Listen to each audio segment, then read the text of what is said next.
Bwana Yesu asifiwe. Mimi naitwa Mwalimu Kenneth, ni mwenyekiti wa idara ya watoto hapa kanisa la CAG, Canaan Christian Worship Center. Nipende kuchukua nafasi hii kutangaza kwa wazazi na walezi ambao wametuamini kuchunga na kulea watoto wao kiroho. Tulikuwa tunatarajia kuwa na wiki la watoto ambalo limeanza leo rasmi, na leo hii watoto wamekuja. Tulikuwa na mazoezi ambayo tumeanza nayo. Tulikuwa na mazoezi mazuri, wale wa ngonjera, tulikuwa na maigizo, tulikuwa na wale wa mistari, tulikuwa pia waimbaji na vitu vingine vingi ambavyo tumeandaa kwa ajili ya kufanya ile siku ya hitimisho ambayo ilikuwa tufanye tarehe 13. Hivyo nachukua nafasi hii kutangaza kuhairishwa kwa sherehe yetu ambayo ilikuwa tuifanye tarehe 13. Sherehe hii tutafanya tarehe 20 wiki ijayo, siku ya Jumamosi. Na sababu kubwa ambayo imefanya tuhairishe ni kwa sababu tunawapenda watoto, tunajali na usalama wao. Hivyo mzazi uwe na amani, tumeandaa kitu kizuri kwa ajili yao. Hivyo ni kuombe siku ya Jumamosi tarehe 13 saa 8 hadi saa 10,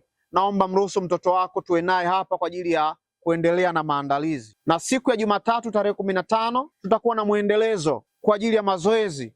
Awepo kanisani saa 7 mchana mpaka saa 10, tutawaruhusu mapema hawezi kurudi nyumbani. Tutafanya siku ya tarehe 15 mazoezi, tarehe 16 mazoezi, tarehe 17 Ijumaa tutakuwa na mazoezi, tarehe 18 tutakuwa na mazoezi siku ya Alhamis, tarehe 19 tutakuwa na mazoezi siku ya Ijumaa ambapo tutahitimisha, na tarehe 20 ambayo Jumamosi tutafanya sherehe yetu nzuri sana. Hivyo ni kusihi mzazi ambaye bado hujatoa mchango wako, tunakuthamini na tunapenda ili uweze kutusaidia kufanikisha sherehe hii.